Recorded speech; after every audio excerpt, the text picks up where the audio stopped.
उसलाई कति माया गर्छस् रे क्या, त्यति माया गर्छु जति म मेरो आमालाई गर्छु क्या, त्यति रेस्पेक्ट गर्छु जति मेरो आमालाई रेस्पेक्ट गर्छु। उनी मेरो सबथोक हो जस्तो लाग्छ। माया चाहिँ एउटासँग हुन्छ, सबैसँग हुँदैन।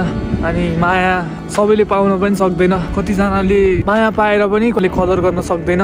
कतिजनाले चाहिँ मायाको लागि तडपिरहेको हुन्छ तर त्यो माया उसलाई बुझाउन सक्दैन। अनि कतिजनालाई चाहिँ के हुन्छ भन्दाखेरि केयरलेस हुन्छ, उसले बुझ्न सकिरहेको हुँदैन कतिवटा कुराहरू।